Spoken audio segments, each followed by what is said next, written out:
Sejam bem-vindos a mais um programa Mensagem de Luz.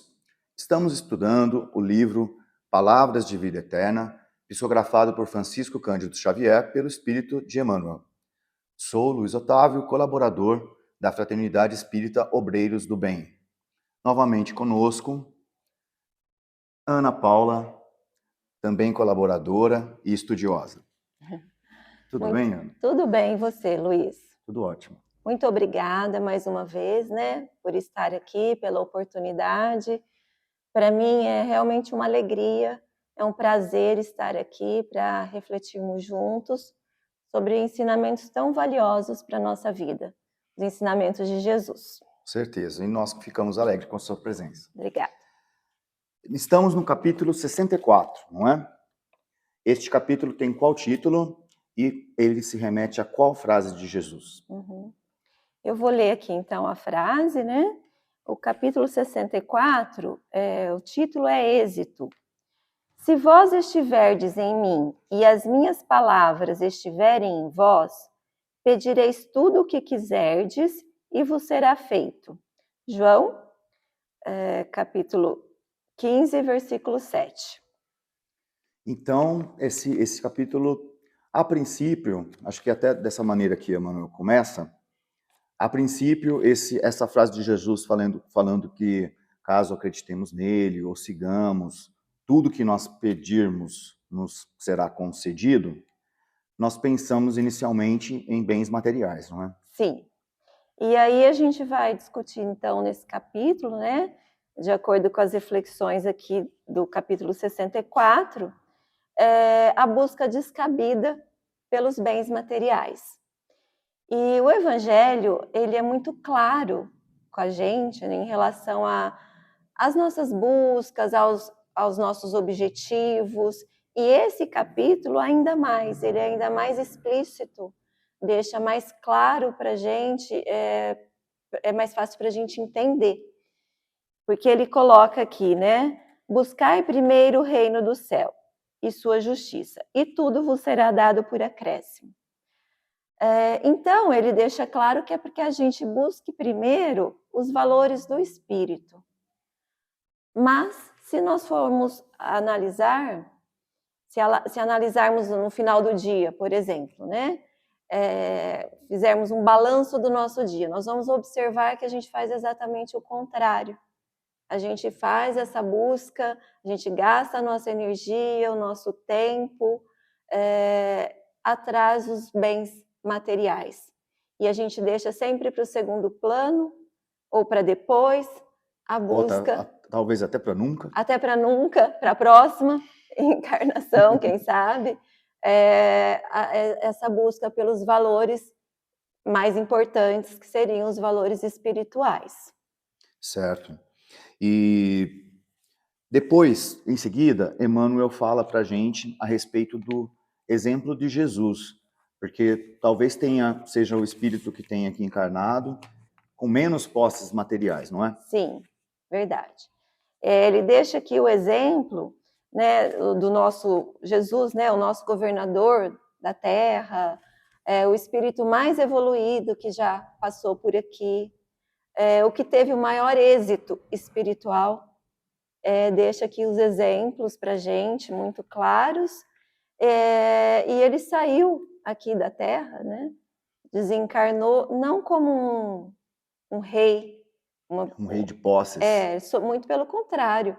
Ele sofreu humilhação, foi crucificado e não buscava se infiltrar entre os poderosos da época, com os políticos, os reis, mas ainda assim, no entanto, ele deixou para a gente a maior mensagem, atingiu o maior número de pessoas do que qualquer outro rei, do que qualquer outro homem aqui na Terra. Seus ensinamentos continuam levando luz, entendimento para a nossa vida, para o nosso coração. E nós sempre lembramos que Jesus não tinha sequer um travesseiro. Às vezes se fala que não tinha sequer uma pedra para apoiar a cabeça durante o sono, não é? Sim. Então, quer dizer, ele não tinha nada de material, né? Vestes muito simples, Uhum. jeito simples de viver, não é? Isso. Sempre buscando realmente os valores espirituais. Espirituais. Então ele é, com certeza, o nosso maior exemplo nessa busca do êxito, que é tão falado nesse capítulo, né? E deixa aí então a reflexão para que a gente pense como é que estão os nossos pensamentos, como é que a gente tem lidado com as nossas inclinações, como é que eu tenho gasto o meu tempo, a minha energia, se eu estou usando esse tempo somente para as buscas materiais.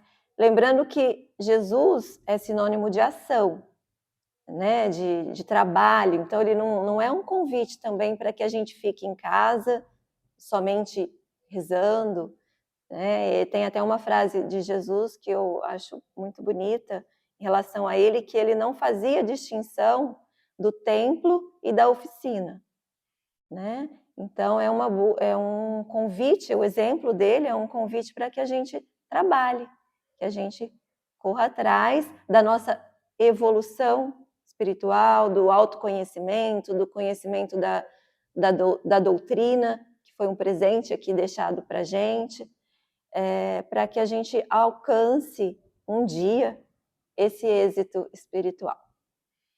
Depois, Ana, eu acho que Emmanuel faz um jogo de palavras genial, não é? A respeito do êxito, a respeito dos bens materiais e dos bens espirituais. Ele diz que nós sempre praticamos este lema: ganhar para fazer, quando, na verdade, nós deveríamos seguir o objetivo de fazer para ganhar. O que quer dizer este jogo de palavras? Ganhar para fazer, ao invés de fazer para ganhar. Então, ele coloca no Evangelho que a colheita, ela jamais precede a sementeira. Ou seja, a gente precisa plantar para colher. E além disso, a gente também precisa lembrar que a gente colhe aquilo que a gente planta. Eu sempre falo isso em casa. Não adianta eu plantar limão e querer colher laranja. Eu uso bastante essa frase. Mas no nosso atual estado evolutivo, ainda na nossa ignorância, na nossa inferioridade, a gente quer a qualquer custo que os nossos caprichos sejam atendidos. E muitas vezes a gente usa a prece para isso, para pedir, né? A gente acha que a prece é uma maneira de conseguir facilmente aquilo que a gente deseja. Às vezes buscando até milagres. Isso. Mas nós sabemos que isso só vai acontecer quando de fato a gente interiorizar os ensinamentos de Jesus, quando a gente estiver em sintonia. Aí sim, tudo que pedirmos nos será dado. Isso. Esse ganhar para fazer que a gente ainda pratica muito seria nós prorrogarmos, né, as tarefas. Não, quando eu ganhar X, quando eu obter isso, aquilo, aí então eu vou fazer determinada ação. Sim. E o lema que Emmanuel nos traz é que primeiro nós façamos, ou seja, nós trabalhemos, nós busquemos, daí nós ganharemos. Isso. Não é?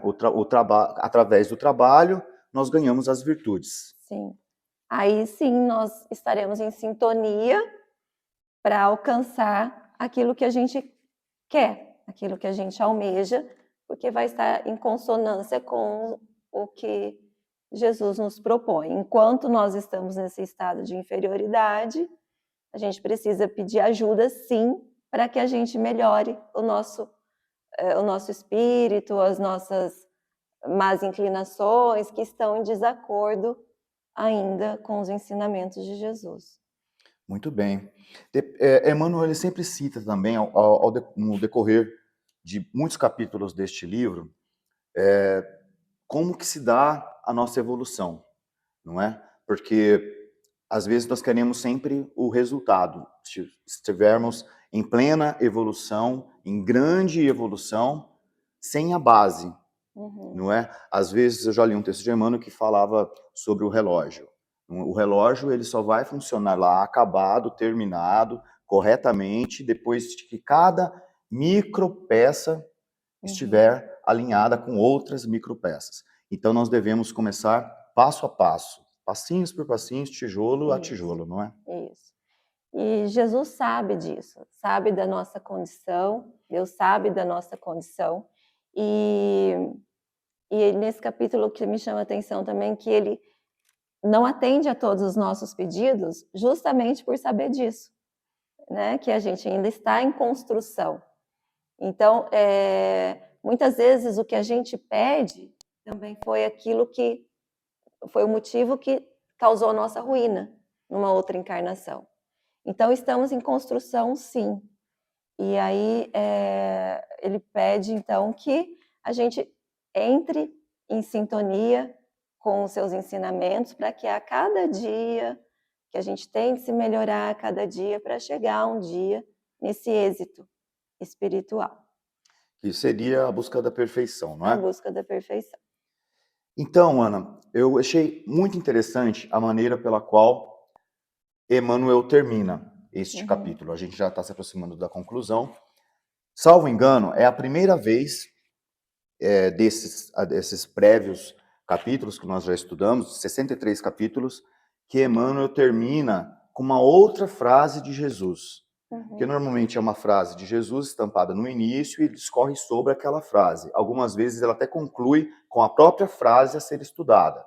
Aqui ele termina com mais ensinamentos, com outra frase de Jesus, não é? Isso. Então vamos lá. Sirvamos ao bem, simplificando o caminho, de vez que a vitória real é a vitória de todos, convictos de que não precisamos gastar as possibilidades da existência em expectativa e tensão, porquanto, se estivermos em Cristo, tudo quanto de que necessitamos será feito em nosso favor, no momento oportuno. E então deixa claro aqui que só estaremos, de fato, com esse êxito espiritual se todos estiverem bem. Porque não adianta gastar toda a energia com bens transitórios, com valores transitórios, e deixar de praticar a caridade, olhar para o outro, que ainda assim a gente não vai conseguir chegar à felicidade, né, ao reino do céu. O reino dos céus que, lembrando mais uma vez, que é aquele que está no nosso interior, não é? Exatamente. Nossa transformação íntima é o que nos levará ao reino dos céus internamente mesmo, não é? De acordo com os nossos sentimentos. Com certeza. Então, sigamos o exemplo de Jesus, mesmo que seja para a gente ainda praticamente inalcançável, mas que ele nos inspire sempre a buscarmos as riquezas espirituais. Isso, que ele nos dê sabedoria, vamos pedir sabedoria nas nossas preces, para que a gente possa cada vez mais cuidar dessa reforma íntima. Muito obrigado, Ana, espero contar contigo nos programas vindouros. Muito obrigada. Até a próxima semana.